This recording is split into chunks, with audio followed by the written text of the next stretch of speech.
Bem, gente, vamos lá. Mais um encontro, mais um 2 em 1 da Criptojornada, né? 2 encontros em um, ou seja, esse é o primeiro encontro, que é o encontrão, encontro aberto a toda e qualquer pessoa. Para quem está chegando, para quem já está cripto explorando, né? Seja lá fazendo qual criptotrilha que estiver fazendo ou não importa.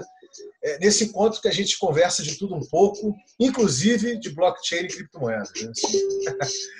Então, é um encontro lúdico, né? É um encontro para cada um aqui, enfim, fazer um pouco do reporte das suas explorações, as suas pesquisas, investigações, enfim, experiências. E é isso, a gente tem muita coisa. O Taiwan aí tem um monte de coisa para falar. Estava em São Paulo essa semana para compartilhar com a gente. O Haroldo estava meio sumido no pedaço aí, o Haroldo também vai falar com a gente. O Jorge está chegando aí pela primeira vez. A Maia com um fundo diferente, agora com umas janelinhas. Gostei, Maia, essa janelinha está bonitinha. Né? A gente estava acostumado a ver ali o fundo da cozinha, o fundo da cozinha, coisa e tal. E estamos aí com Guga Akazari, direto de Petrópolis. Está pertinho de você, Haroldo. Está em Petrópolis ou Teresópolis? Em Teresópolis. Tá pertinho. Então, galera, eu vou deixar vocês aí com o Taiwan renovadíssimo, cheio de energias e de cristais, diretamente de outras dimensões e galáxias. Acho que não falei que estava cheio de cristais? Então, vai lá, manda ver, Taiwan. A palavra é sua. E aí, galera? Bom, minha internet está meio picando aqui, mas qualquer coisa vocês me gritem. Bom, cheio de gente nova aí, Jorge, Haroldo, Isabel, Guga não tão novo. E aí, Guga? E aí, Maia, tudo bem? Oi, agora que eu tô galera, com vocês, não estava escutando nada se alguém falou comigo. Como o Vinícius falou, eu... Vai, manda ver. Manda ver, Taiwan, vai lá. Essa semana eu passei uns dias em São Paulo, tirando os cristais de lado que vieram lá de São Paulo. Eu acompanhei de perto um pouco do que a gente vem conversando aqui, né, desses movimentos que estão girando em torno da criptomoeda, do blockchain, do movimento de separação em tentar desatrelar o blockchain da criptomoeda, que para mim já está sendo um movimento muito forte de apropriação corporativa, esse movimento de separação entre um e outro.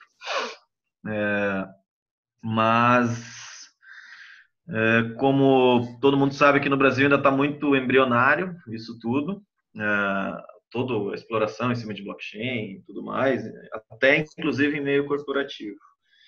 Mas quarta-feira teve o lançamento do Blockchain Research Institute Brasil, que é uma iniciativa do Don Tapscott, que é um dos principais que escreveu esse livrinho aqui, que é um livro, é o principal livro sobre blockchain escrito. E essa chegada desse instituto, ela vem junto com o governo do estado de São Paulo e um grande amigo meu, que é o Cal, que é o responsável pelo instituto no Brasil. E isso, eu acredito que vai começar, já vai impulsionar de uma forma muito grande esse olhar mais corporativo, mais institucional em torno do blockchain. Lá no evento estava IBM, Intel, Microsoft, enfim, uma série de pessoas ligadas a esse tipo de pesquisa, né? mais corporativo. O Instituto ele tem mais de 70 estudos de caso acontecendo no mundo, e envolve vários pesquisadores de tudo que é lugar do mundo, e é um grupo grande já de empresas, que é tudo focado no Canadá, toda a sede de estudo, tudo no Canadá. Mas acho que o que é interessante de colocar é justamente esse ponto, que de como a gente ainda está e as pessoas ainda estão presas a simplesmente só buscar esse tipo de iniciativa que vem atrelada a esse olhar institucional, ainda esperando que venha dessas grandes instituições algum tipo desses grandes grupos de pesquisa, algum tipo de validação do que pode ser feito ou não com o blockchain. E isso ficou claro na conversa. Teve um painel com Intel, Microsoft e IBM, que são os três maiores. IBM e Intel IBM e Microsoft são os dois maiores no Brasil que estão investindo em blockchain, de empresas. Né? E eles colocando só coisas futuras. No futuro pode acontecer isso, pode ter aquilo. A Microsoft acabou de lançar, junto com o governo federal, uma iniciativa de identidade e tudo mais. Só que enquanto isso, e até alguns deles sabem, em função das relações próximas que tem com pessoas ligadas à Prospera e tudo mais, está acontecendo muita coisa. E isso aqui é uma delas, a Criptojornada é uma delas. O codesenho da E2C é uma delas. E a Prospera também é uma delas. São coisas que já estão usando. A E2C ainda não nasceu, mas enfim, já está sendo animado o ambiente todo para isso. A Prospera, no caso, já está rodando, já está usando o blockchain para soluções reais, necessidades reais que existem, sem precisar de nenhum tipo de grandes investimentos ou grandes projetos de pesquisa e grandes explorações nesse sentido. Só que tem essa grande dificuldade das pessoas se apropriarem disso. E cada vez mais eu percebo isso. Nós temos esse ambiente aqui de interação, que é extremamente rico para você aprender sobre criptomoedas, sobre Bitcoin, sobre blockchain, enfim, que quiser interagir para se aprofundar o conhecimento. Muita gente tem dificuldade em chegar aqui, mas acaba perdendo 2, 3, 4 horas por semana indo em palestras, indo em ambientes altamente de ensinagem, onde o aprendizado é muito pouco, que não tem interação nenhuma praticamente. Então a gente continua ainda preso num modelo mental que só reforça essa potencialidade dessas organizações que geram essa separação entre o conhecimento e quem pode utilizar do conhecimento. Porque, Zé, assim, embora o pessoal lá tocou muito nesse ponto de trazer quem está fora do sistema, de colocar quem não tem acesso à conta bancária, quem não tem acesso à identidade, quem não tem acesso a registro de terrenos e tudo mais, isso continua sendo feito, a ideia de fazer da mesma forma, né? Centralizando em alguém, numa instituição, esse poder de dar o acesso às pessoas. Isso é um grande problema. Eu acho que esse é o grande ponto a ser conversado, talvez. Isso aí. Não sei se ficou nítido. Ficou sim, inclusive Acho que eu esse é o grande. Tem gente que tem preconceito, né? Parece que só funciona, não entende uma linguagem onde você faz parte, você interage, mas assim, se tiver aquele formato, vou aprender alguma coisa, parece ser mais sério do que uma coisa assim, né? É engraçado. Eu senti isso com aquele amigo do meu pai que apareceu, sabe? Uma vez. Lembra, Vinícius? Ele era... Sim, lembro. Assim, pode falar. ele era mais velho, assim, ele é mais... Centurião. Sei lá, mais... ele é muito bacana. Mas eu senti que ele achou que era um pouco assim, não é nada, é uma brincadeira, é uma falação, não está acontecendo nada. Eu senti um pouco isso.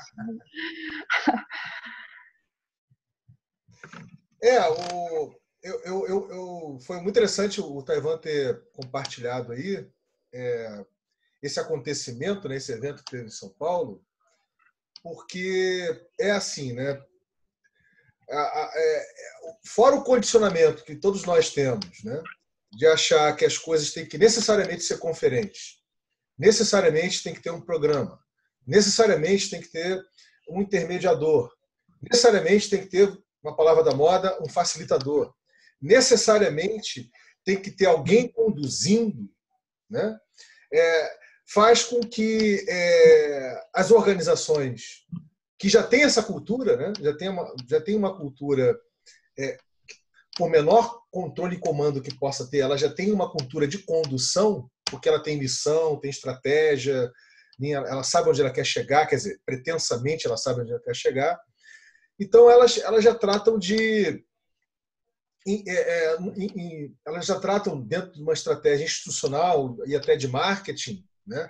Elas já tratam de ler para você ou te vender aquilo de inovação que está acontecendo. Primeiro que ela faz a organização, a instituição, ela trata de fazer disso uma como é que eu vou contar? Uma estratégia, né, de renovação e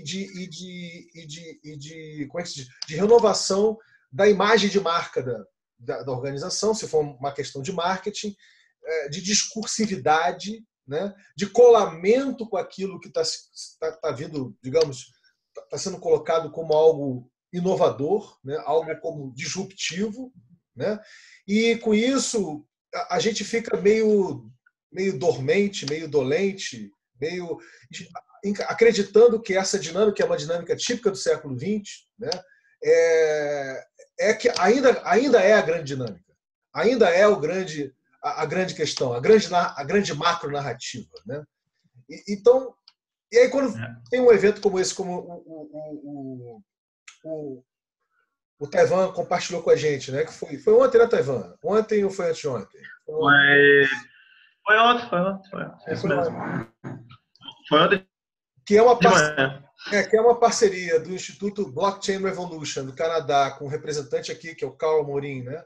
Aqui em São Paulo, com o governo do estado de São Paulo. Quer dizer, se vocês forem ouvir as falas de entrada... E com o governo canadense também.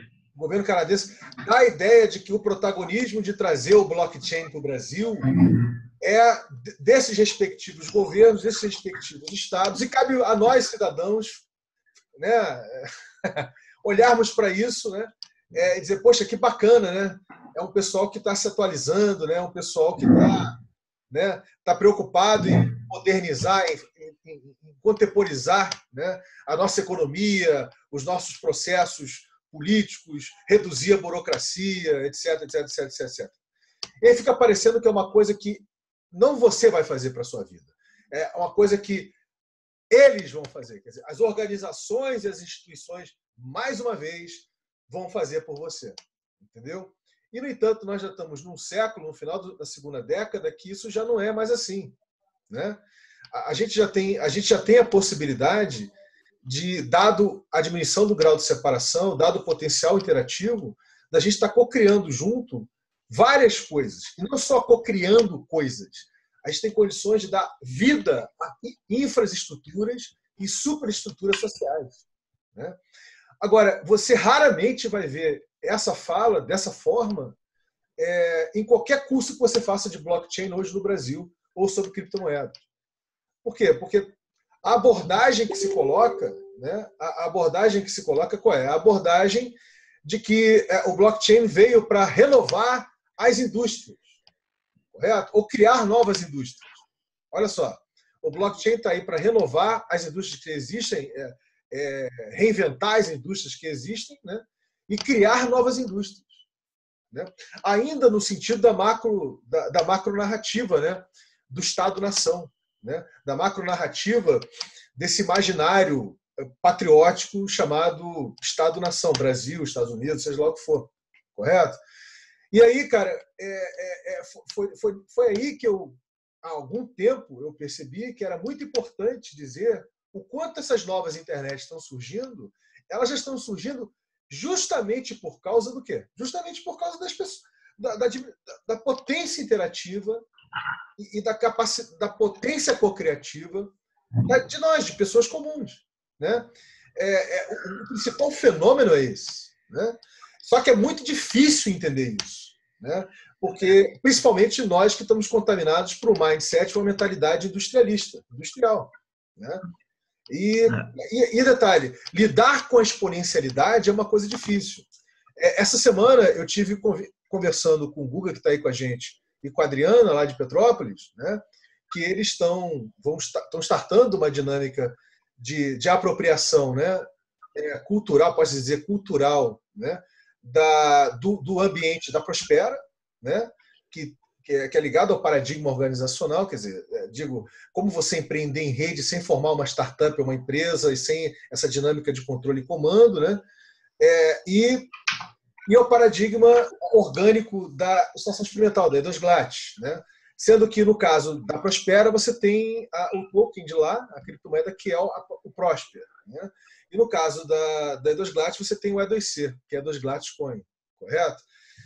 E o Guga estava compartilhando justamente que é uma mudança tão profunda de percepção de realidade que você precisa primeiro incorporar isso, né? E para você incorporar isso, você demanda tempo. Demanda não só tempo, mas a experiência de viver esse tempo, né? A experiência de fazer a exploração que você quiser fazer com o outro, não apenas com você, correto? Para você poder se apropriar dessa perspectiva, né? E aí, Guga, se você quiser compartilhar alguma coisa, fica à vontade para não ficar aqui falando o tempo todo, certo? Ivan, manda ver. Cara, se me permite um comentário, só aproveitando aí que você está falando.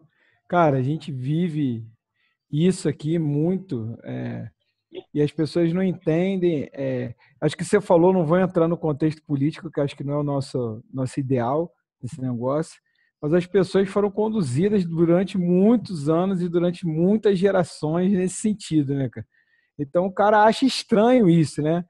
Você delegou toda uma vida do governo fazer teu fundo de garantia, fazer tuas coisas e tudo mais, e aí de repente tu fala assim, não, cara, agora você tem autonomia, tipo Matrix, né, cara? O cara não acredita que ele tá se desplugando na máquina, porque ele não entende aquilo, né?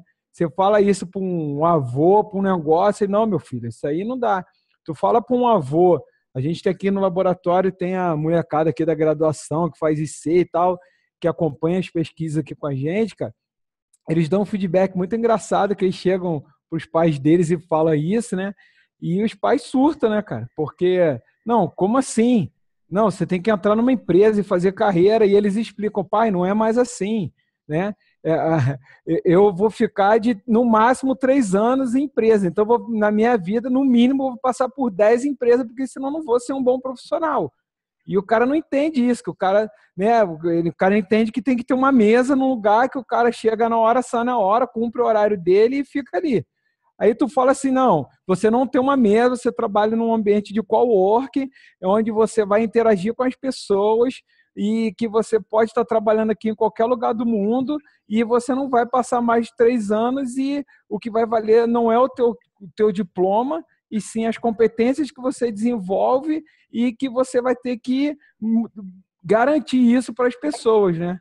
Pronto, aí o cara pira o cabeção, né, cara? Que conta todo o negócio, né, cara? Que o cara fez, né? E isso é o que tem. Eu tenho 2 filhos pequenos, um menino de 4 e uma menina de 2. Pelo amor de Deus, seria um sacrilégio eu querer que eles esperassem 60 anos com o conhecimento que eu tenho para eles poderem se aposentar ou ter uma carreira, uma vida profissional, né, cara? Eu seria o pior pai do mundo, né, cara? Se eu obrigasse eles a esse, sei lá, esse legado, essa maluquice, né? Mas eu acho que é muito em cima do que você falou. E eu acho que é isso, né? De você poder fazer essa diferença, né, cara? Até mesmo lá no grupo do Prospera, a gente vê, às vezes a pessoa vem, mas ela não entende o contexto, né, cara? Do negócio, né? Como assim não tem, né? Não tem um poder central, não tem uma coisa, né? Hoje, até o pessoal estava falando assim, não, mas multidisciplinaridade, organizações centralizadas, o cara nem entende o contexto, o cara nem busca entender o que é, né? A gente trabalha aqui com pesquisa de internet do futuro, a gente tem um projeto aqui que é a Nova Gênese, que trabalha com essa questão da disrupção, E as pessoas às vezes não entendem, né, esse negócio. Semana eu fui numa reunião que o pessoal estava discutindo por que botar a palavra disruptiva num contexto lá que tinha lá inovação disruptiva. Cara, meia dúzia surtou, né? Não, mas inovação tem 3, pode ser incremental, disruptiva. Se você faz disruptiva, tem que começar tudo do zero. Mas não é começar do zero e você abandonar um legado, porque ninguém vai nascer em Matrix, né, cara? Não vai ter um universo paralelo que vai se abrir, né? Tu tem que ter um gate, tem que ter um processo de integração, mas você tem que estar pensando no novo modelo, né? Uma coisa que o Oswaldo coloca muitas vezes as pessoas não entendem. Ele fala assim, não, tu sou chato, mas não é chato. É porque você tem que se disciplinar, porque é muito forte, né? O contexto social que a gente vive, a cultura que a gente vive. Então é muito fácil você vacilar em um detalhe ou outro, né? Para você poder migrar ali. Porque você tem que estar disposto, não é fácil, né? Você tem que estar ali se mantendo firme na convicção e bem, né? Isso eu acho muito legal que o Oswaldo faz, é bem no contexto da palavra, né? Filho, mas peraí, você está falando essa palavra, mas em que contexto você está falando isso? Né? A gente que é da parte científica entende muito bem isso. Então você tem que estar muito bem contextualizado, entender bem a palavra ou como você está aplicando ela para você evitar que você saia desse contexto, porque senão você acaba caindo na mesmice e você acha que está fazendo alguma coisa que é novo, disruptivo, e não. Você só está criando um ambiente para você se sentir mais confortável para fazer. Acho que é muito disso aí que você falou, né?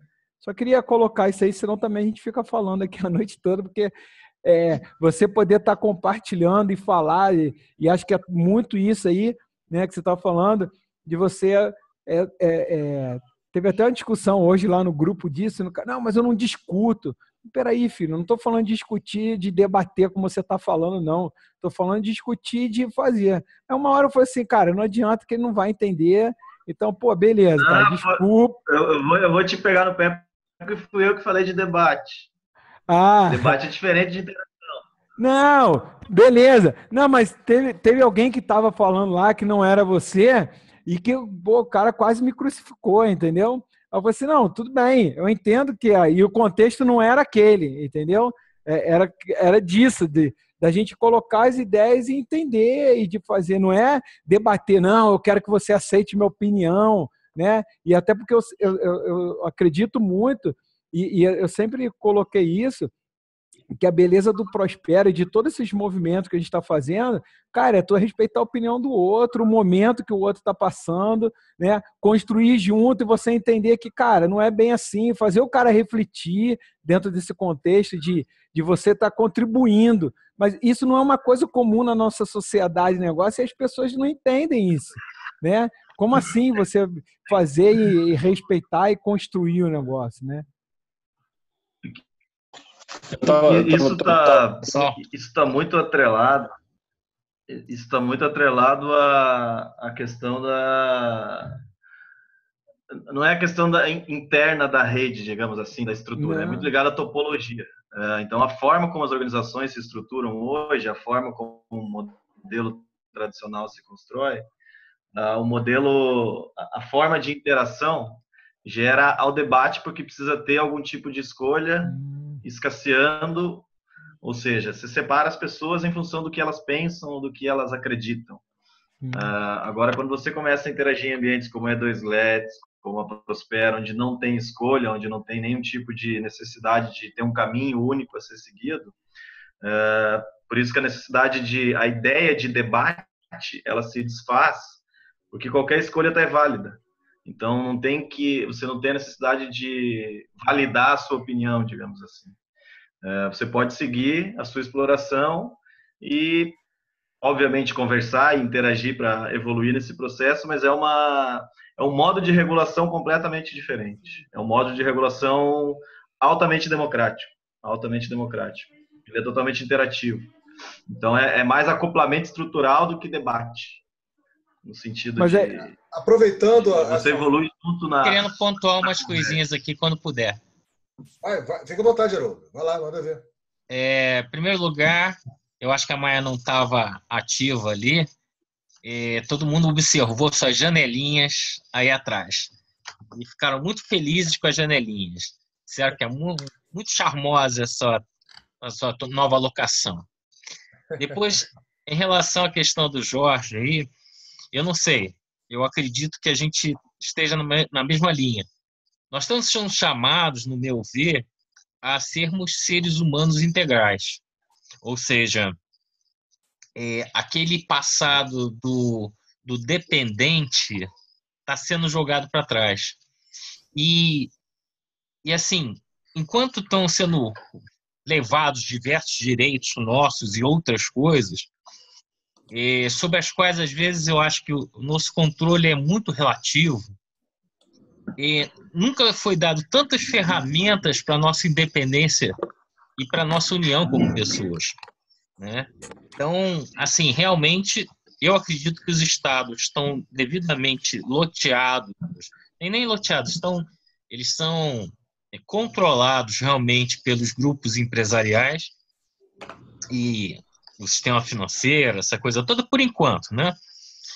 E, por outro lado, a sociedade tem ferramentas mil para não exigir do Estado, e sim para fazer por si mesmo, e meio que quase que um processo paralelo, né? Meio que esquecendo desse Estado antigo, tão intervencionista, que muitas vezes leva impostos a gente, boa parte do que se gera, né? Eu gostaria do Vinícius me colocasse assim, talvez um pouco mais claramente qual é o tema, porque eu tenho muitas informações que foram vindo que tem a ver com isso aqui, mas não é exatamente o blockchain, é muito mais uma inter-relação do mundo com o que está acontecendo aqui com a gente. Se achar que vale a pena, eu entro no tema. Todo e qualquer tipo de tema aqui, Haroldo, é mais que bem-vindo. Tá? O que nós estamos fazendo aqui? Nós estamos nos apropriando, humanamente nos apropriando, de uma tecnologia que as organizações e instituições só tratam ela como tecnologia por tecnologia. Né? Tratam blockchain e criptomoedas como tecnologia por tecnologia. Ou seja, uma coisa para cibersegurança, uma coisa para... Sim. Então, deixa eu pontuar. Então, eu vou colocar aqui para diversificar. Primeiro, o que está acontecendo no mercado financeiro no mundo é uma situação muito complexa, tá? Muito difícil. E o que tem sido feito a partir de 2008 é jogar o lixo para debaixo do tapete. Tá? Então, você tem muitos países hoje que estão com juro zero, juro abaixo de zero, juro perto de zero. Isso aí é bastante complicado. A gente sempre trabalhou quer dizer, já trabalha há muito tempo com o dinheiro alavancado, né? Foi gerado muito dinheiro a partir do nada, o chamado Thin Air, né? Lastrado por Thin Air, né? Então, assim, este dinheiro hoje, ele começa a descobrir as criptomoedas, em muito Bitcoin, para virar um lastro, entre aspas, mais real do que o lastro existente hoje. Então, assim, o cara, imagina, um juro negativo, teoricamente, você pega aquele dinheiro, bota debaixo do teu colchão, ele vale mais a pena do que deixar no banco, tá? Só que isso aí tem impactos muito sérios, tá? Quer dizer, o que significa? É claro que as pessoas que têm muito dinheiro não fazem isso, eles pagam para o banco, né? Mas a Suíça hoje, ela está regulamentando investimento em criptomoedas com uma forma de dar segurança para o investidor, o grande investidor, que tem muito medo de perder um investimento dele. Agora, a gente tem que lembrar que quando a gente fala de dinheiro alavancado, a gente está falando da existência do sistema financeiro, tá? Ou seja, se você tiver uma situação onde se deixa de colocar o dinheiro no banco, você deixa de ter, vamos dizer assim, você torna muito mais perigosa a alavancagem, tá? ou seja, você fale com o sistema financeiro. Então, assim, a tendência de você ter uma migração, inicialmente, eu acredito, para o Bitcoin, mas aí eu fico até na dúvida que é só Bitcoin. Você imagina o seguinte, o Bitcoin, há pouco tempo atrás, estava com uma circulação semelhante à Bolsa de São Paulo. Hoje já é superior ao que circula no Brasil, entendeu? Mas ainda tem muito dinheiro no mercado solto que simplesmente não tem aonde investir. Quer dizer, esse dinheiro foi inventado, mas antigamente ele era inventado e se fazia alguma coisa com ele. Ele está meio que sem direcionamento. Então, uma forma de... É engraçado porque eu sinto uma função hoje de um Bitcoin da vida como realmente uma forma de quase que lastrear esse vazio, esse investimento pelo investimento que não gerava, que era só dinheiro gerando dinheiro, que não tinha materialidade, entendeu? Ele, de repente, ele vai para isso. Só que a gente tem que lembrar que uma ferramenta dessa, e aí você tem aí essas mudanças todas, como vai ter em setembro, né? E rolou agora nessa divisão do Bitcoin. Mas a gente tem que lembrar também que tudo isso é baseado numa tecnologia, ou melhor, ele funciona em cima de uma tecnologia que todo esse processo, com o andar da carruagem, ele cada vez mais precisa de mais tecnologia, tá? Ou seja, será que quando você tiver, vamos dizer assim, todos lá os milhões gerados, o topo, né, de milhões gerados pelo Bitcoin, tá? Quanto você precisa de computadores para fazer isso circular? Tá? Eu juro para você, eu não sei. E será que esses computadores, tudo bem, eles querem aumentar o bloco, diminuir o bloco, blá, blá, mas assim, será que esses computadores, com essas mudanças todas que acontecem, será que você terá computadores para fazer isso? Quer dizer, teoricamente, você amanhã pode ter uma situação onde, sei lá, ir para uma outra criptomoeda tem o motivo de a força computacional é muito cara para manter esse processo ativo. Tá? Então, são muitas variáveis interligadas num sistema que assim, ele é muito interdependente, tá? Mas, ao mesmo tempo, ele é completamente necessário no momento atual. Tá? Vi muita gente discutindo que talvez esses investimentos sejam os mais seguros para uma situação de quebra do sistema, que se busca que não aconteça, né? Vamos lembrar que o próprio Brasil está numa situação muito complicada nessa área. Tá? Já tem muita gente, até aquele cara do Pactual, falando que a gente pode ter uma quebra de sistema. Tá? Então, assim, eu acho interessante essas interligações, né? Como é que... E é tudo muito interligado, quer dizer, qualquer coisa pode gerar uma outra, né? É mais ou menos isso por enquanto. Tem um... dentro do que você colocou, tem uma coisa que eu acho que não ficou clara, e até porque você misturou um pouco isso, de o sistema financeiro usar o Bitcoin como lastro. Isso nem é possível de se acontecer, até porque o Bitcoin, inclusive, não é lastreado em nada, né? E o sistema financeiro não é lastreado em nada. O Bitcoin está totalmente fora do sistema financeiro. Falando de Bitcoin, não de outras criptomoedas. O Bitcoin está totalmente fora desse olhar do sistema financeiro tradicional. Inclusive a história, isso que o Vinícius colocou antes, em relação ao blockchain e tudo mais, é interessante olhar para a história. Eu entendo o que você está falando, tá? O que eu estou colocando é o seguinte: antes você tinha, né, segundo alguns colocam, 93% de dinheiro gerado pelo próprio sistema financeiro. não, desculpa, 97% gerado pelo sistema financeiro e apenas 3% gerado pelos bancos centrais, e, por exemplo, os derivativos que chegavam a 20 vezes o PIB global. Tá? Então, o que eu estou colocando a partir de 1971, né? Mas, assim, o que eu estou colocando não é assim, palavras de dicionário. Estou colocando conceitualmente. Antes você tinha uma situação que ela era completamente... Não estou falando, é óbvio que o Bitcoin, como origem, ele é um bom P2P, entendeu?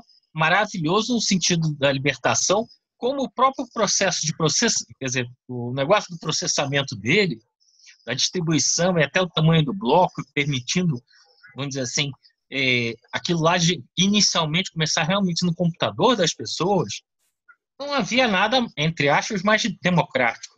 O que eu estou falando é que a situação do sistema financeiro hoje se gerou tanto dinheiro, né, a partir de 2008. Então, por exemplo, se não me engano, a duplicação da base monetária dos Estados Unidos, se não me engano, em uma semana, se quadruplicou a base da Suíça em pouco tempo, tá?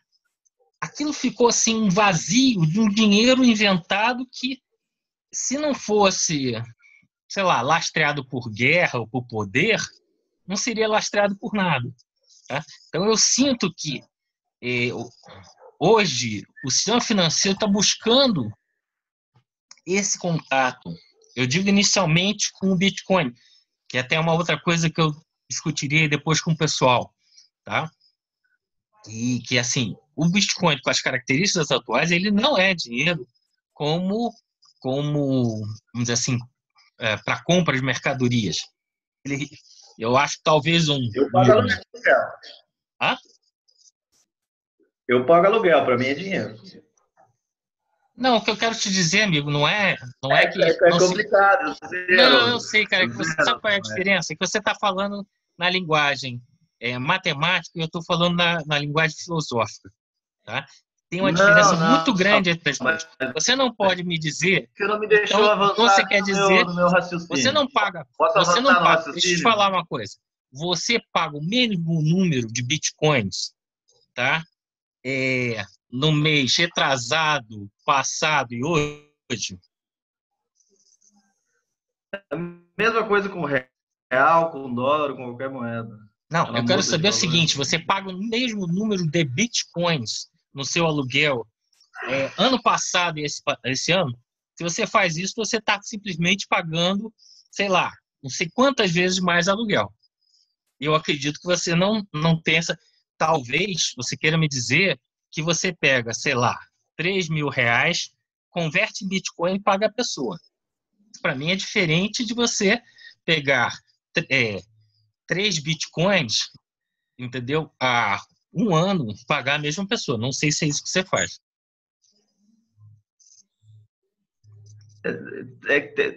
Agora posso avançar no que eu ia colocar?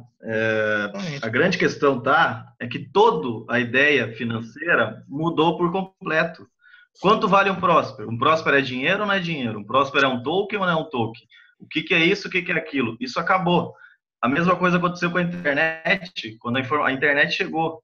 A informação e o poder de circular a informação não estava na mão de ninguém, estava centralizado em uma ou outra entidade. Com a chegada do Bitcoin, e foi ele que inventou realmente um blockchain que funcionasse, porque o conceito está sendo criado há mais de 20 anos, já tiveram várias experiências que deram errado, a maioria delas, inclusive no meio disso que se criou o sistema de alavancagem financeira com o Digital Cash lá. Estava lendo isso no livro que a gente está traduzindo hoje. Então, a forma de criar uma moeda que transaciona valor está na mão de cada um agora.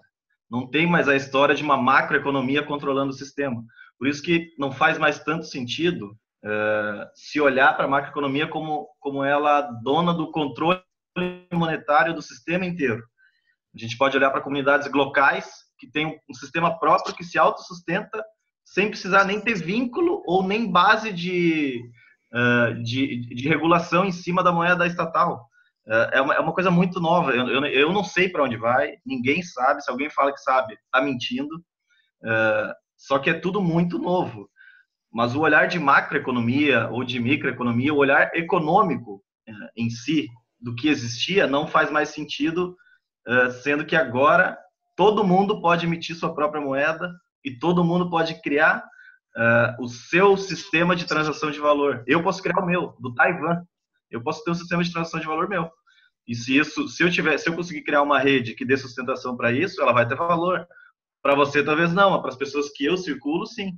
Então, a moeda não quer dizer que o Bitcoin não tem como não ser uma moeda, o Bitcoin é transacionado no mundo inteiro. Filosoficamente, dentro da economia tradicional, você pode me dizer que não. Eu já tive essa conversa com um monte de economista também. Quais são as funções de uma moeda?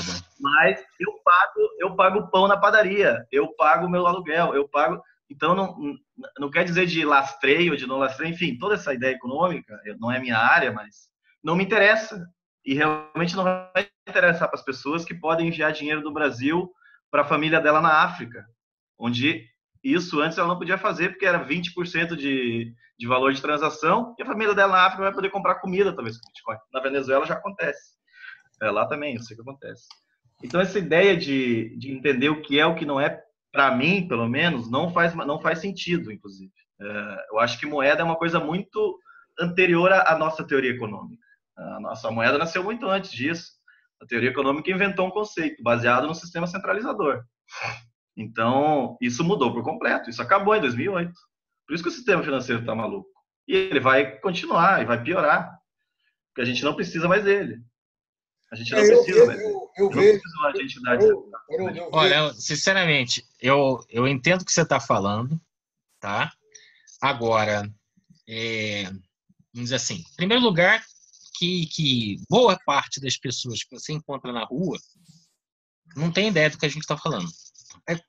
Por acaso, até os jovens, né? É engraçado. Eu já fui a 2 lugares onde, por exemplo, eu tenho um pai que é um cara muito rico, que desdenha dessa história, e o filho, que é um adolescente que tem investimentos em Bitcoin. E fui, no caso, num quiosque da praia, que o dono falou: poxa, Haroldo, você fala dessas coisas há muito tempo. Tá? E o funcionário dele, que ganha 60 pratas pelo dia, entendeu? Tem investimento em Bitcoin, sabia a cotação daquele dia. Tá? Questão. Então, essa questão disruptiva, a gente sabe que existe nas criptomoedas, no Bitcoin, no blockchain, nessa coisa toda. Mas isso não quer dizer que hoje, no Brasil, as duas coisas sejam com características semelhantes do ponto de vista pagamento. Não é. Se você tem uma padaria, se você tem um aluguel que você paga assim, ótimo, você encontrou pessoas que estão pensando mais no futuro. Mas isso não é a realidade do 99,9% dos negócios no Brasil. Pode ser daqui a 5, 10 anos? Pode. Até porque no meio dessa história pode acontecer uma grande crise, onde as pessoas serão obrigadas a encontrar espaços para suas reservas de valor.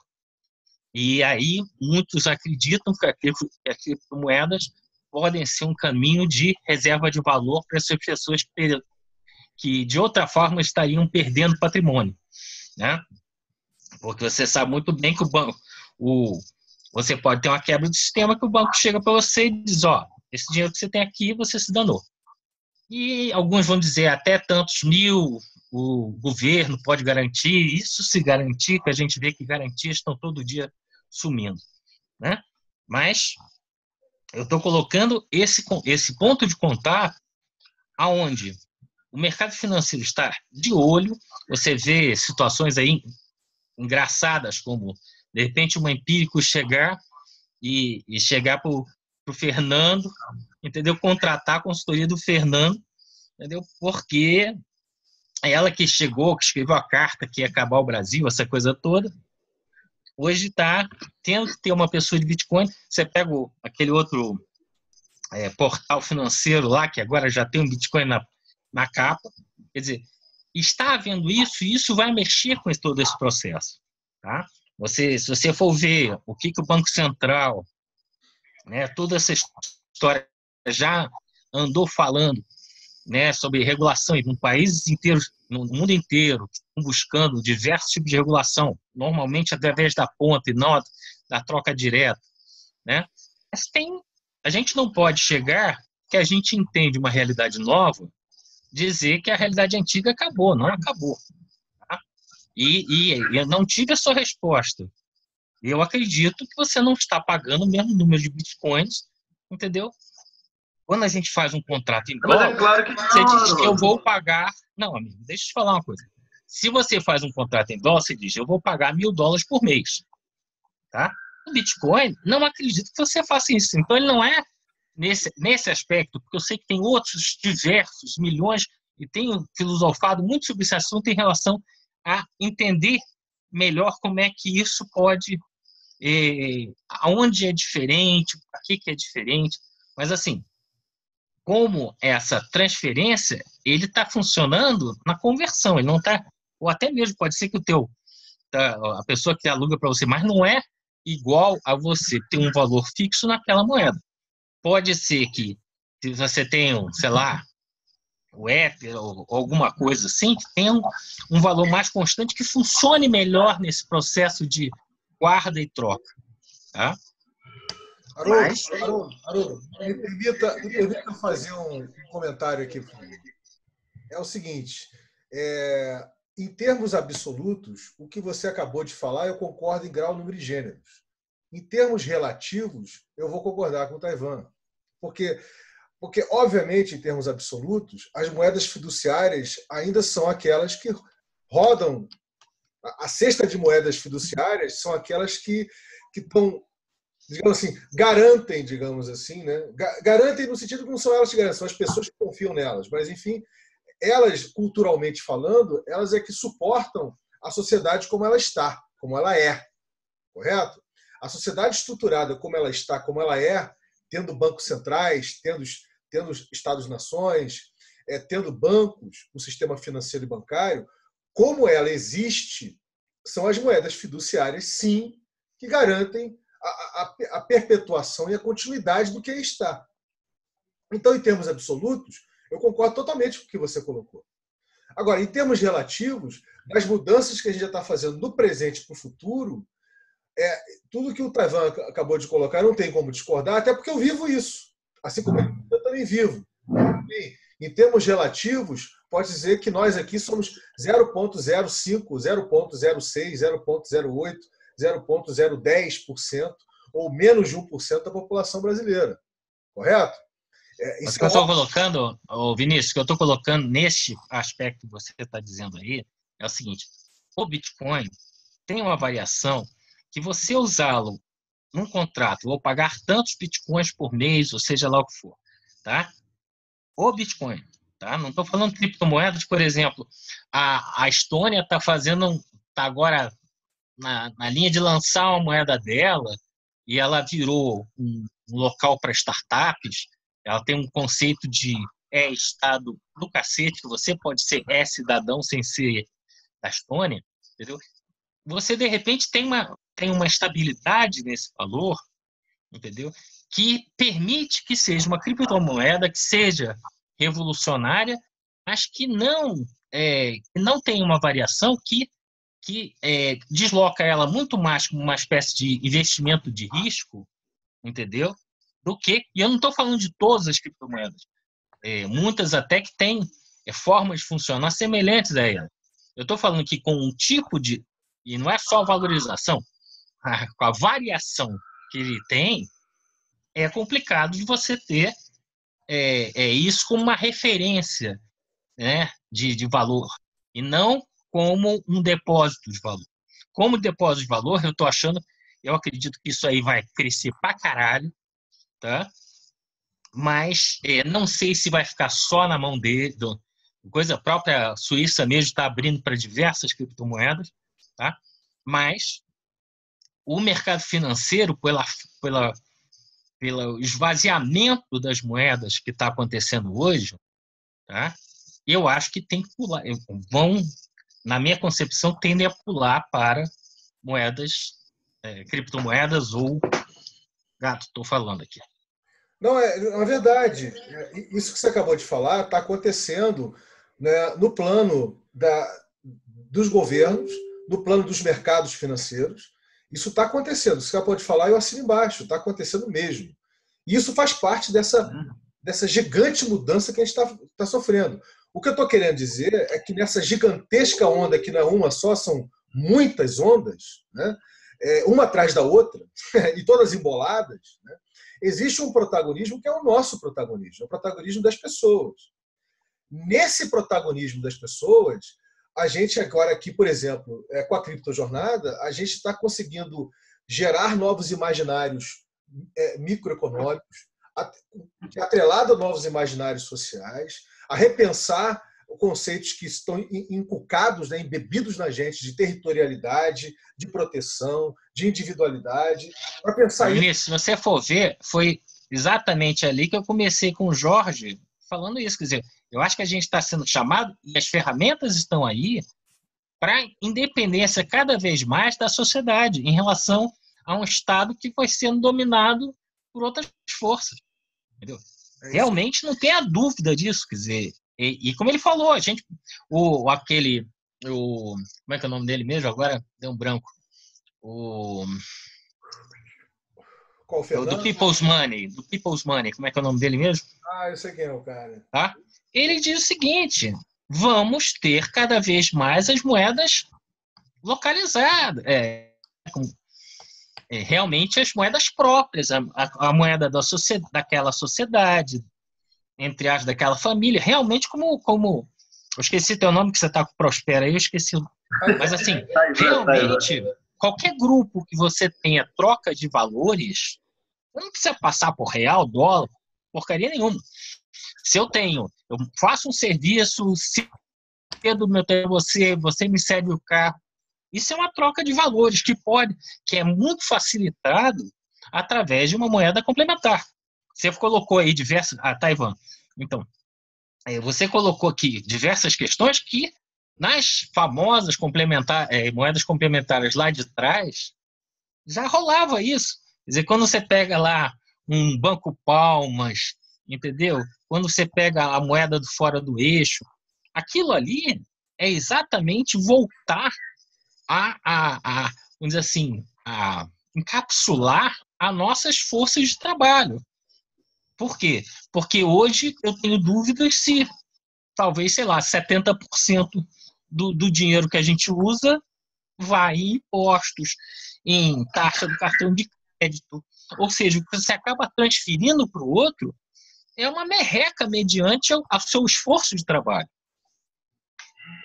Então, queridos, eu aproveitando essa fala muito rica do Haroldo aí, também com Taiwan, eu queria explorar com vocês aqui uma coisa, que aí voltando, sabe, Haroldo, para o plano aqui das pessoas que somos, né, e das dificuldades que nós temos de poder nos apropriar, né, desse mindset ligado à exponencialidade e não à industrialidade, né, falar um pouquinho de um texto, a partir de um texto do Augusto Franco, que está muito bom, né? Falar dos nossos condicionamentos, para falar de padrões autocráticos. Desculpa. Então, eu vou botar aqui na tela, vou dividir com vocês, e, se vocês me permitem, eu vou dar uma lida, né? E a gente vai... Só tem que me dizer para mim se vocês estão conseguindo enxergar aí. Estão conseguindo enxergar aí, galera? Tá tudo certinho, né? Então tá, esse texto está muito bom, eu já botei o link no chat aí. Eu só vou falar dos indicadores. Isso aqui é o seguinte, a escola de redes, que tem o laboratório da escola de redes, né, que investiga a fonologia interativista das redes sociais que somos, ela também está fazendo um trabalho de investigação de novas democracias, né? Do que a gente está chamando da terceira invenção, das terceiras invenções da democracia, né? De entender a democracia como modo de vida e não como administração política do Estado, né? Então, a gente está fazendo uma série de textos, e o Augusto também está fazendo, Augusto Franco, né? E esse é um deles, que é ligado a essa proposta do Democracy Unschool. Vocês podem ver no finalzinho ali que tem um link para vocês entenderem um pouquinho disso. Né? Inclusive, vai começar uma imersão, né, livre aprendente, chamada Sem Doutrina, até o final desse mês. Vale a pena vocês darem uma conferida, que está bem interessante mesmo. Bem, aí o que está acontecendo? Aqui ele fala de como a gente pode, no dia a dia, ver que indicadores que nós podemos ter no dia a dia para perceber o quanto nós estamos autocratizados na nossa vida cotidiana.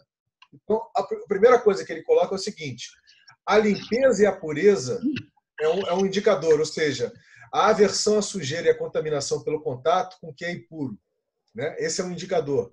Segundo, a predominância do branco e da luz que espanca as trevas, né? Terceiro, as formas geométricas retilíneas, as linhas e ângulos retos na arquitetura de interiores e exteriores, urbana e rural, ruas, praças, prédios, plantações, etc. A arquitetura monumental, privilegiando a direção vertical e a repartição e separação dos espaços, muros, escadas, portas, fechaduras, e vai por diante. Esse é o quarto. Quinto, a sociedade totalmente organizada e uniformizada. As pessoas com uniformes ou roupas semelhantes, com cortes de padrão de cabelo ou penteados canônicos, os conjuntos habitacionais com construções e aparências iguais, etc. 6. Os horários fixos válidos para determinadas atividades, eletivas ou compulsórias. A existência de uma espécie de regulamento geral das horas, ou tabela taylorista, com horas para trabalhar, descansar, dormir, fazer sexo, se divertir, etc. Né? 7. O silêncio, a aversão ao alarido do chamado populacho ou da turba considerada vil e ao falar alto. Né? 8. Né?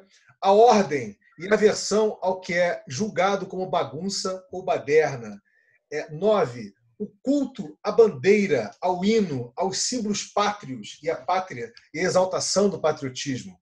10. Os regulamentos e as numerosíssimas proibições levíticas. Para tudo ou quase haverá uma disposição ou modo de fazer correto.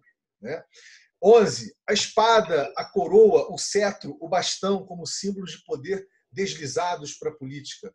12. O intricado protocolo para qualquer cerimônia, os modos de tratamento canônicos, os numerosos títulos e as reverências ou prostrações para falar com o governante, ou coexistir com sua presença, ou até sobreviver diante da sua passagem. 13. O culto necrófilo, né, do trabalho e a exaltação do trabalhador. Né? Basta dizer que nos campos de concentração nazista e leninistas tinha lá o trabalho dignifica, né? Na entrada de todos os campos. Assim. Aí você vem aqui, 14, as restrições à livre sexualidade e a deslegitimação da imaginação criadora.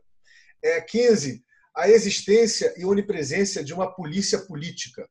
16, o sentimento geral de poder estar violando nas menores ações privadas do dia a dia alguma regra estabelecida conhecida ou ser interpretado como violador de alguma regra desconhecida e, por isso, cair em desgraça, ter suas aspirações ou demandas preteridas ou ser reprimido pela polícia política, supostamente onisciente.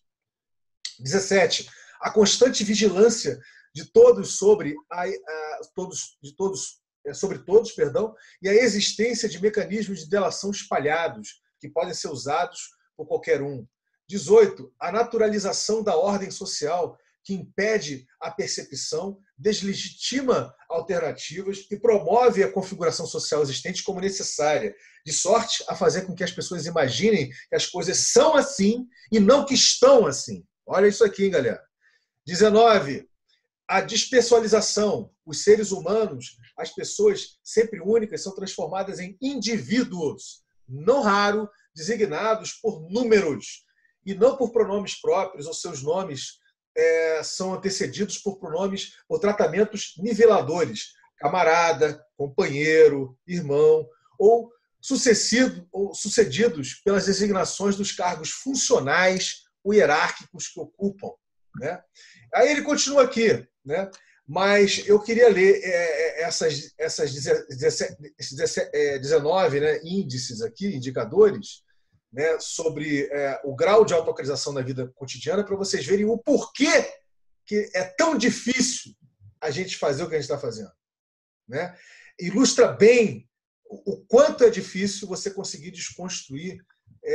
Porque é o seguinte, para você conseguir pensar de forma exponencial, de forma distribuída, né, você trazer isso como comportamento para a sua vida, você precisa se democratizar na sua essência.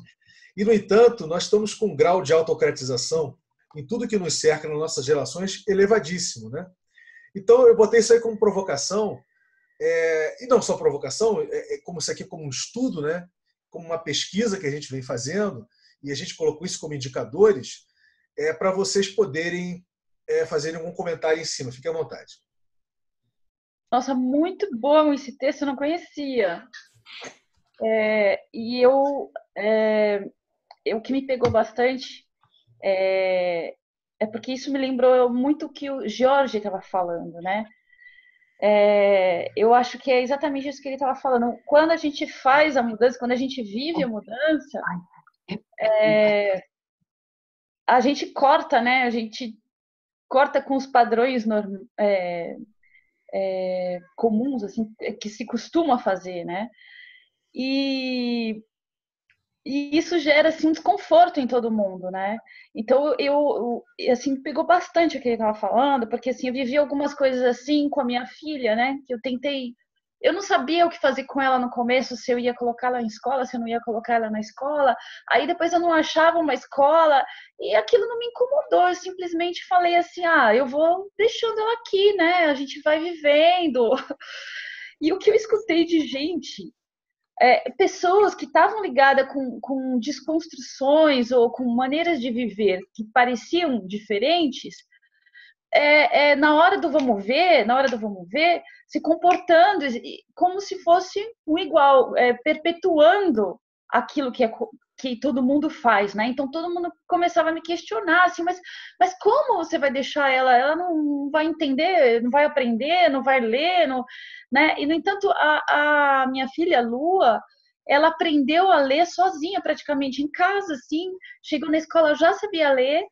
E quando, sem querer, a gente se deparou com uma peça de teatro onde essas pessoas estavam também, né, amigos, assim, e aí e ela ainda não estava na escola, eles pediram, alguma criança quer ler aqui um texto, não sei o que, fazer parte da peça. A minha filha levantou a mão, foi muito engraçado, e leu um texto, e chocou todo mundo.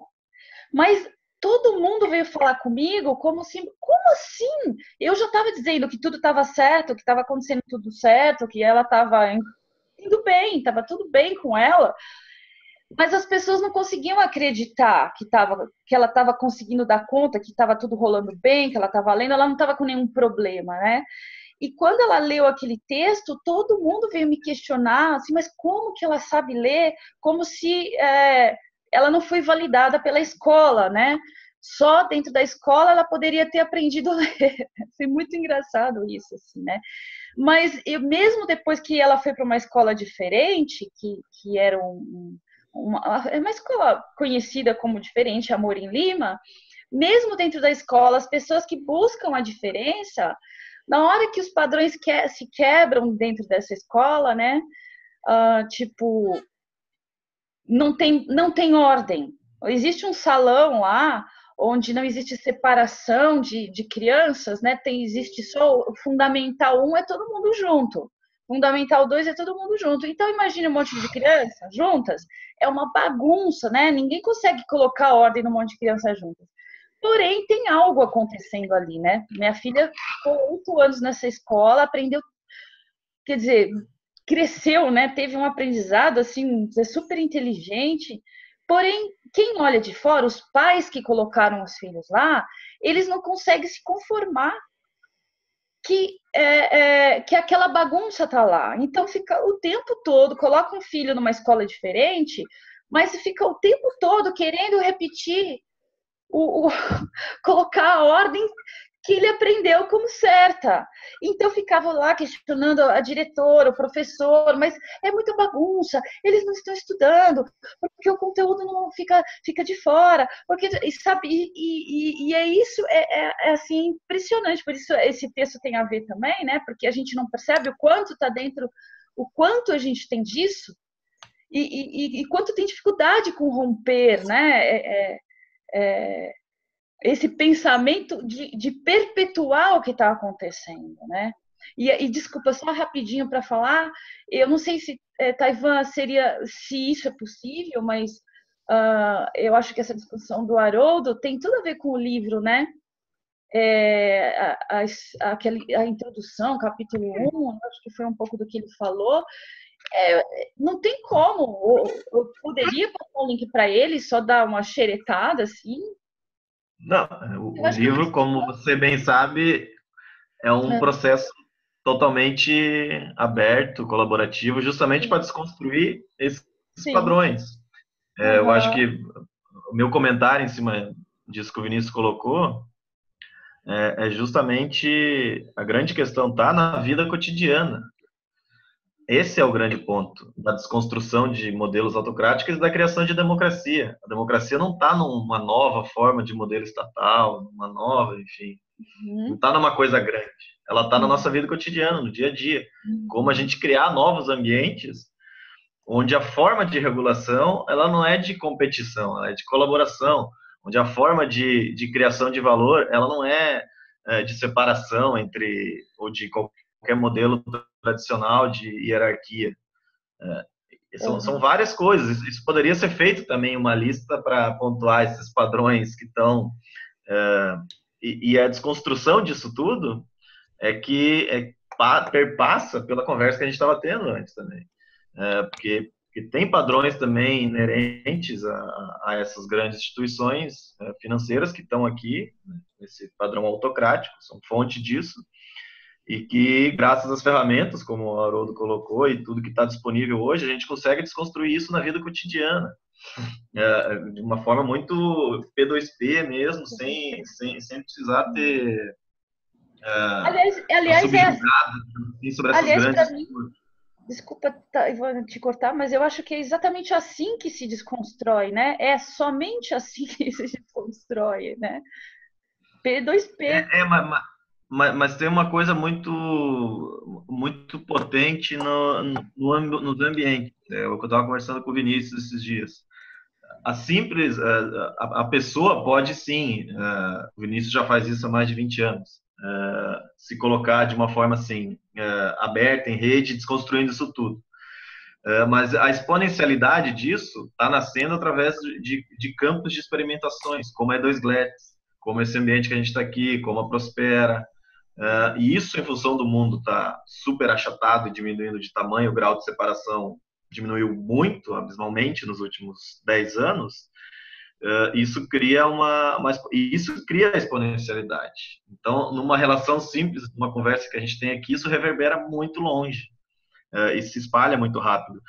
E o meu olhar sobre o Bitcoin, por exemplo, na verdade, é isso, assim, ele é o gatilho para as pessoas olharem e falarem assim, caralho, não temos um poder central, não tem ninguém dizendo para onde ele vai, não tem ninguém controlando nada, tá aí, vale isso tudo, enfim, esses valores malucos é tudo em função de especulação, o mercado financeiro, obviamente, está usando disso, mas a questão é que a libertação do poder de fazer uma moeda está ali, libertou, gente, todo mundo agora pode expressar. O problema que ele não resolveu foi esse.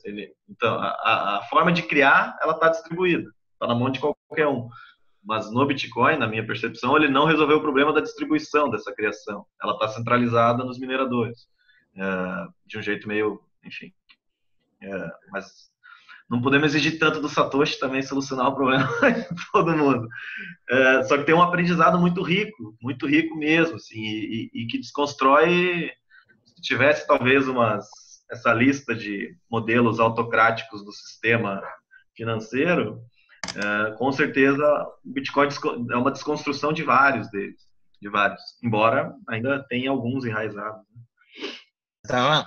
Você chegou a ouvir falar do Liberty Dollar? Eu vi alguma coisa, mas eu não me aprofundei. Eu vi que estava rolando... Foi uma tentativa de moeda complementar, não existia ainda essa tecnologia, né? Do blockchain, essas coisas. Mas, de qualquer forma, diversos foram os sistemas, né, que buscaram uma moeda própria. Eu sou estudioso disso há algum tempo, mas assim, eu quero muito, desejo muito sei o quanto é importante que o dinheiro se aproxime mais das pessoas. Mas aí vai um pouco, no meu ver, a questão da Maia, que é o seguinte, é, sempre esse sistema que ainda está aí, né, ele busca o quê? Criar intermediários que de alguma forma gerem algum tipo de segurança, mesmo as seguranças mais absurdas do mundo, e a gente vê direto quantas pessoas não ouvem aqui, porque o meu trabalho é uma merda, porque não sei o quê. Por que você não sai desse trabalho? Né? Na realidade, a maioria, em troca de uma suposta, né, segurança, que eu não sei nem até que nível vai, né? Outro dia eu estava postando sobre a questão do parto humanizado e tal. E assim, muitas mulheres hoje não conseguem perceber que um bebê pode sair dentro da barriga delas sem que elas vão para um hospital, de repente acabem com elas suposto visto cirúrgico, sexualidade, tudo isso, porque elas precisam terceirizar para alguém, né, uma coisa que é o quê? Que é a segurança, né?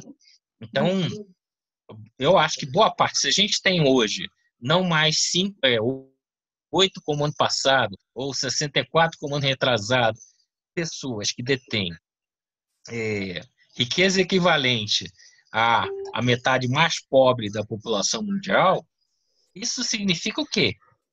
Como colocaria o Chaplin aquele discurso dele, tá? As pessoas se submetem. Eu acho que essa crise forte, eu acredito que vai acontecer em diversos polos, talvez, e até tem talvez ajudem a libertar as pessoas, que a situação vai ficar tão limite que elas vão se lembrar que elas podem não seguir aquele caminho, né? Eu não sei quem é que eu assisti outro dia uma peça que dizia que o cara foi sei lá, para algum lugar, eu acho que do Oriente, sei lá, um lugar muito pobre, né? Eu não sei, se fosse como se fosse um Afeganistão da vida, né? E ele falou lá com o agricultor, não sei o que, papapá, vocês tiveram uma quebra de safra gigante, entendeu? Como é que vocês vão se virar com isso? E o cara chegou para ele e disse assim, pois, não, tudo bem, quero saber como vocês vão se virar com isso, tá? Então, assim, tem muita coisa que se você trocar de lado, né, na linha do Chaplin, quer dizer, se não tiverem soldados, entre aspas, não vai haver guerra, tá? Mas só que o ser humano, nessa dificuldade dele de encontrar em si a própria segurança, ele terceiriza a segurança para o outro e aí, nessa brincadeira, ele dá a vida dele na mão do outro, né? Ele coloca a vida dele na mão do outro. Sim. Bem, mas não está aí a grande mudança? Eu acho que... Maia, deixa eu só dar as boas-vindas aí para a Liliane e para o Felipe, né? Lembrando que vocês já chegaram no finalzinho do primeiro encontro, né? Assim, daqui a pouco esse é o primeiro, a gente vai partir para o segundo daqui a pouco, né? Que é da Criptotrilha do IC, né? E, aliás, vou aproveitar para dizer que tem novidades para variar, tem muita coisa para a gente conversar em cima da Criptotrilha do IC, tá? Agora, dentro do que você está falando, Haroldo, eu penso assim, quer dizer, quem me conhece, quem tem uma relação de convívio comigo mais próxima, e não precisa ser de hoje, né? Pode ser uma coisa numa narrativa histórica, como eu tenho com você, por exemplo, Haroldo, a gente já se conhece há muito tempo, né? Já se conhece há muito tempo,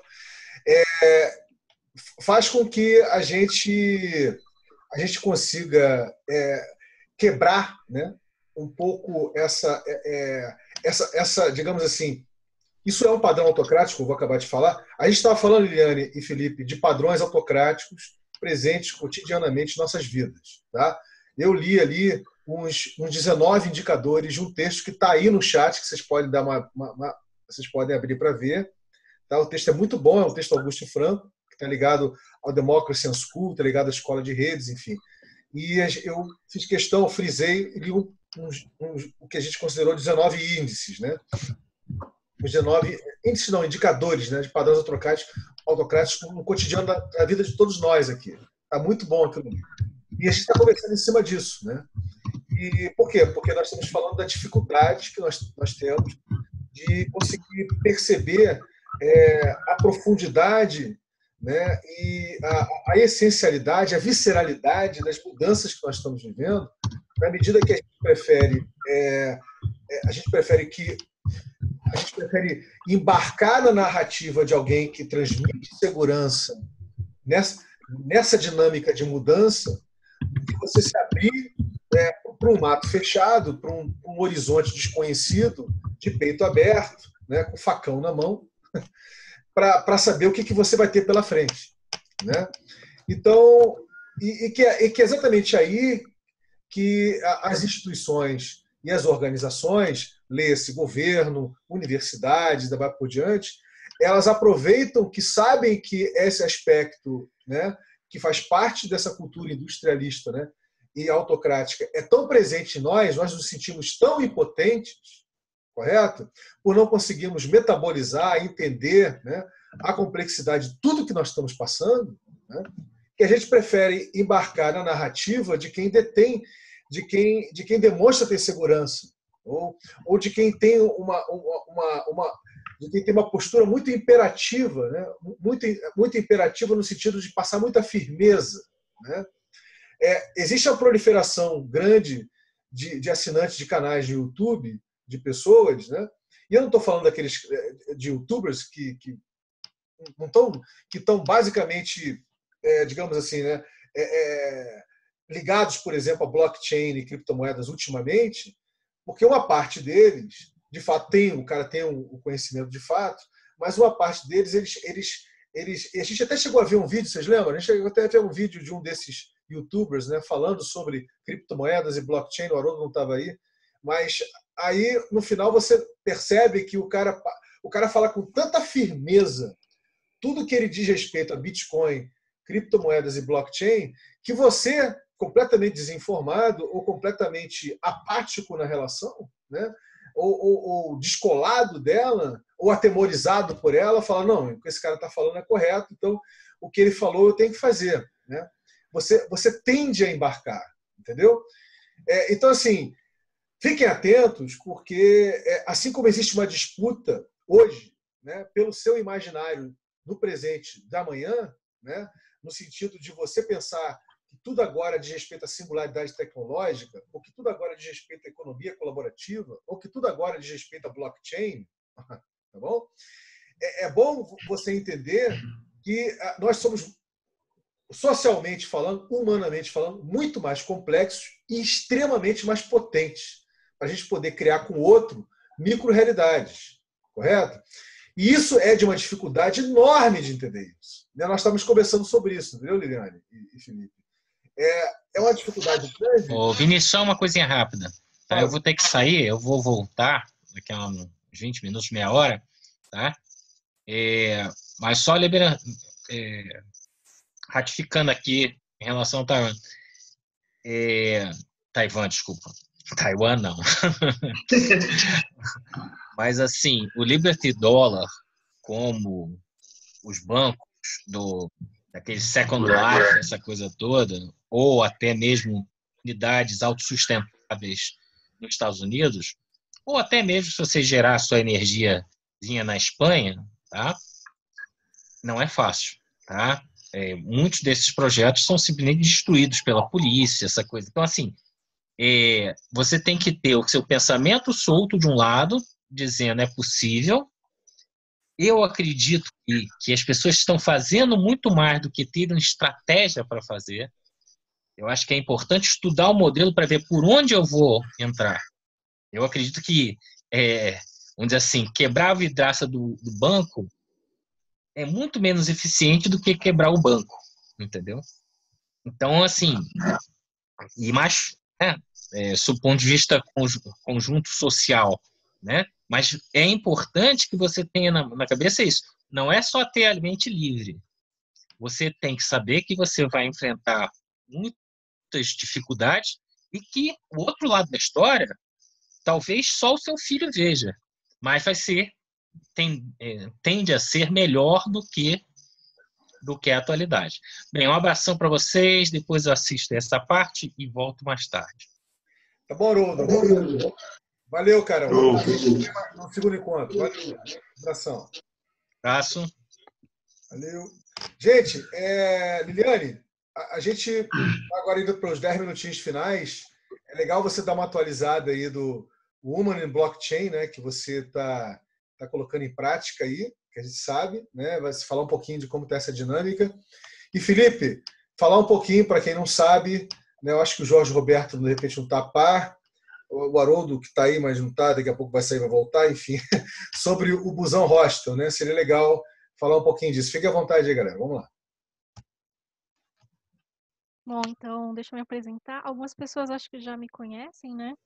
Mas eu comecei um movimento chamado Women in Blockchain, junto com a Delza Carvalho, e a gente está aí mobilizando. Primeiro foram com as nossas redes pessoais, e quando a gente viu, já tinha outras mulheres se interessando, e é importante, né, abrir esse espaço, e a gente procura levar esclarecimento também, porque esse mundo das criptomoedas aí é muito novo e às vezes seduz muito, e eu já até presenciei alguns casos assim de mulheres, né, sendo abordadas por faraós de pirâmides, então é meio complicado. A gente tenta também orientar nesse sentido, mas não só isso, né?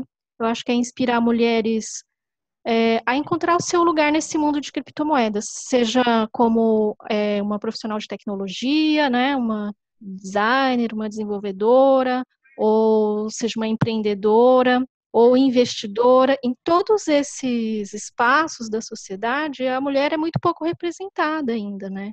Então, a gente, quando a gente encontra, né, essas mulheres, a gente gosta de colocá-las sob o holofotes para que outras se inspirem nessas mulheres também. Se mulheres forem criar novos modelos de negócio, também que pensem como impactar, né, outras mulheres e outras camadas da sociedade também que precisam ser inseridas, né, precisam ser mais incluídas. É mais ou menos isso, assim. A gente começou muito com o coração, né? E agora a gente está sentindo a necessidade realmente de estruturar mais esse movimento, porque a coisa aconteceu muito rápido e a gente está vendo que a gente precisa se posicionar mais, porque está virando tudo, o mundo de criptomoedas parece que é tudo, não assim, num encontro como esse, né, que a gente pode conversar essas coisas, mas quando a gente fala de novos paradigmas, é difícil a maioria das pessoas, em uma palestra de meia hora ou uma hora, sair, né, do seu padrão mental e começar a pensar. Então, é um super desafio aí para a gente mostrar como que o mundo é, na verdade, né? Não é bem essa historinha que contam pra gente, né? Então, é complicado. Mas a gente está aí, batalhando. Vai, Felipe. É isso aí. Tá ótimo, amor. Vai lá, Felipe. Boa noite, galera. Meu nome é Felipe. Para quem não me conhece ainda, eu moro aqui em Salvador, Bahia. E comecei junto com quem está mais colado assim hoje lá no Busão Hostel, a Patrícia, o Taiwan Colou na interação. A gente tem feito interações, né, toda semana. E a ideia começou com um ônibus que iria viajar o país, aí, talvez o país ou o mundo, não sei. Mas um ônibus para viajar, né, com a galera e tal. E começou assim a ideia. Aí a coisa foi se desenvolvendo, a parte da interação mesmo. O Vinícius começou a interagir. Felipe, o som tá sumindo. Meu microfone, ele às vezes sai, às vezes volta. É complicado. Então a gente começou a interagir e na interação a gente tem evoluído, né? nesse formato, enfim, várias coisas têm aparecido na interação. E uma das coisas que apareceu na última interação foi uma bifurcação na ideia, né? Assim, 2 ramos na ideia. A gente vê 2 ramos. Um ramo é que um ônibus realmente para sair viajando, e uma outra ideia é a gente estruturar algo para poder viabilizar um modal de transporte, né, de uma forma distribuída. Então, a gente trabalhar no software para isso acontecer. Né? Isso é um outro ramo da mesma iniciativa, digamos assim. Então, eu tenho pensado nessas 2 coisas ao mesmo tempo. Né? Tem sido as 2 coisas. Uma delas é que o ônibus é uma necessidade real, né, desse ônibus existir, e a outra é o software para a gente conseguir distribuir o acesso. Né? Então, são 2 coisas que a gente tem feito, trabalhado, pensado, pesquisado e tudo mais. Legal. Felipe, bota aí o link do encontro que aconteceu, né? Dos encontros, para o pessoal poder acessar e dar uma olhadinha, né? Para quem quiser se interessar. Em linhas gerais, tanto o que a Liliane vem fazendo quanto o Felipe vem fazendo é animar a rede, galera. É fazer netweaving. É justamente pegar a proposta de valor, né? Que é ligado ao mindset exponencializador, né? Levar isso para uma dinâmica P2P, uma dinâmica interativista, uma dinâmica entre pessoas, né? Falar o quanto essa tecnologia que está aí, que é uma outra internet, né? Ela é uma tecnologia social entre e para com pessoas, correto? E não apenas uma tecnologia por tecnologia, quer dizer, não uma coisa só ligada à cibersegurança ou ligado a registro, né? A registro criptografados distribuídos, etc. Quer dizer, você tem a possibilidade de entender o quanto isso pode fazer parte da sua vida, né? E é muito interessante esse take, né? Isso também conversa com várias coisas que a gente não conversou aqui, aliás, não conversou aqui agora nesse momento, mas a gente vem conversando durante a Criptojornada nos mais variados encontros que a gente já conseguiu realizar até aqui, né? E vem realizando, né? Não só nós, como vocês mesmos vêm fazendo com outras pessoas, né? Que é a questão de estarmos repensando, gente, absolutamente tudo, né? Nós estamos repensando tudo. Nós estamos repensando o que é trabalho no final dessa segunda década do século XXI. O que é geração de riquezas no final desse século, né? O que é a geração de conhecimento, né? O que é estar em sociedade. Que tipos de infraestruturas e superestruturas nós podemos e queremos usar, correto? Assim, isso remodela a coisa toda, né? Mas não esperem de quem tem o status quo na mão, que são estados, governos, corporações, que eles vão de alguma forma vender para você, né, algum discurso, correto? Aonde eles estão se desconstruindo. Eles vão sempre vender o discurso que estão inovando, estão disruptivamente inovando, mas tem todo o interesse do mundo em manter o status quo, manter a coisa como está, de uma outra forma, com uma outra configuração, correto? Então vai se continuar falando, por exemplo, Liliane, de profissões do futuro, de mercado de trabalho, aí vai falar de inteligência artificial, né? E aí vai explicar agora, olha só, tem a inteligência artificial que vai acabar com os empregos ou com as profissões intermediárias, mas aquela coisa tipicamente humana, empática, co-criativa, vai sempre ter espaço para isso, coisa e tal. Mas aí se fala dessa forma como se a gente continuasse a ter um mercado de trabalho como ele ainda é hoje. E a gente sabe, com a cultura maker que está aí, com a cultura hacker, com as microeconomias, né? Enfim, com todas essas outras formas, junto com o blockchain, que tem surgido para a gente se reinventar como espécie, né?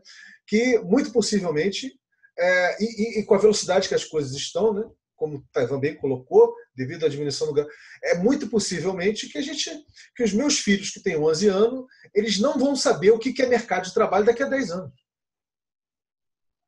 Eles não vão fazer a menor ideia do que seja o mercado de trabalho.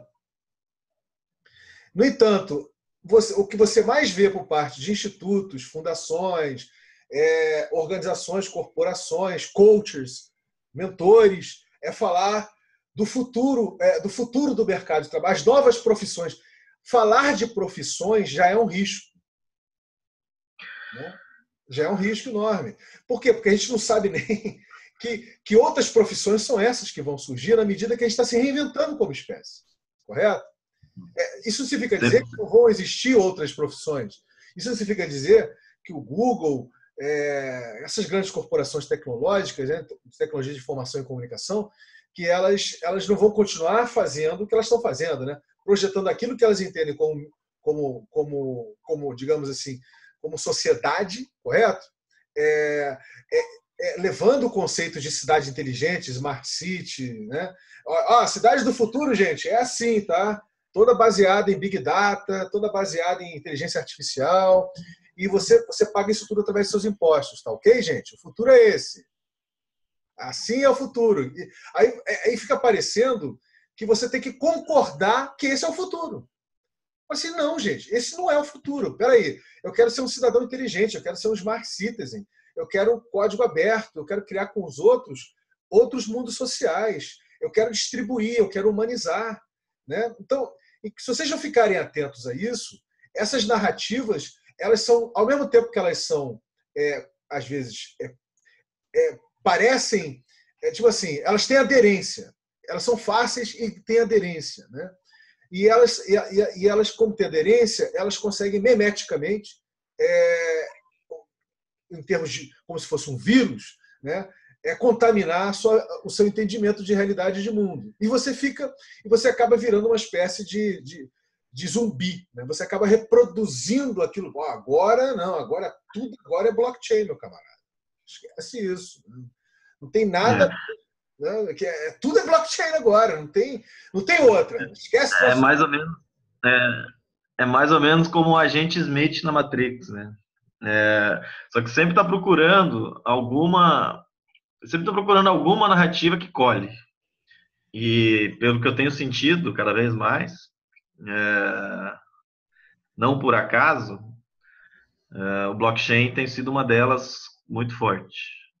Porque ele nasceu distribuído, porque ele é distribuído, porque ele nasceu de um movimento totalmente disruptivo em relação aos padrões, que eram os cyberpunks, que nós estávamos falando esses dias, né, Vinícius? Assim, a ideia de... Se você vê a origem disso, você vê que não encaixa no modelo tradicional, você vê como a ideia que os caras tinham, não tem como encaixar, só que por essa adaptação sistêmica que obviamente acontece, assim como acontece na política, que a gente vê de um jeito muito claro, ela acontece em todos esses sistemas que querem permanecer, né? O hardware não muda nunca, mas o software vai mudando e vai se tornando mais inteligente, vai se tornando mais sofisticado, mais leve, mais apalatável, mas sempre continua colocando o ser humano em caixinha, né? Esse é um dos melhores padrões que você vê. Normalmente não é inclusivo e ainda tira o papel do ser humano como ser humano, classifica ele de alguma forma, coloca a tecnologia na frente. Acho que legal. São os padrões que estava no que você colocou antes. É interessantíssimo. Não, Taiwan, eu só complementaria para a gente poder encerrar aqui e a gente partir para o segundo ponto, que é o seguinte: se fala muito de tecnologia, correto? Né? Mas engenharia social é tecnologia social. Tá? O que o estatismo e as corporações mais fazem é engenharia social. Constantemente. E sempre, como é que se diz? Ratificando os padrões autocráticos dessa engenharia social. Correto? Então, eles montaram todo um aparato institucional, governamental, midiático, para ratificar isso diariamente, cotidianamente, entendeu? Quer dizer, então, porque fica parecendo, né, que a gente está falando de uma coisa muito recente. Não, a gente está falando de uma coisa muito antiga. Né? A hierarquia que é ligada ao patriarcalismo, ela é uma forma de engenharia social, correto? Ela é uma tecnologia social. Correto? Então, nós estamos falando aqui de uma outra tecnologia social, né? Que é justamente para a gente desintoxicar disso. Gente, é isso. Vou aqui brincar com vocês. Quem quiser, quem vai participar do segundo encontro, quem vai chegar junto no segundo encontro aqui do Trilha do C, levanta o braço. Levanta o bracinho. Como se tivesse uma sala de aula, entendeu? Coisa e tal. Que aí a gente tem muita coisa para conversar aí. Eu separei uns links bacanas. Não sei se o Taiwan fez, porque a gente não conseguiu interagir hoje, mas o Taiwan sempre traz alguma novidade também. Se vocês trouxeram alguma novidade, por favor, compartilhem também, é bacana. Lembrando que todos nós agora temos quer dizer, para quem quiser, obviamente, né, montar os nossos mapas de exploração. Tem novidade aí, tá, Liliane? Tem os mapas de exploração agora na Criptojornada. A gente vai conversar um pouquinho disso agora no segundo encontro, tá? A gente se vê daqui a 15, 20 minutinhos, gente. Vai lá, um beijo, um abraço, valeu!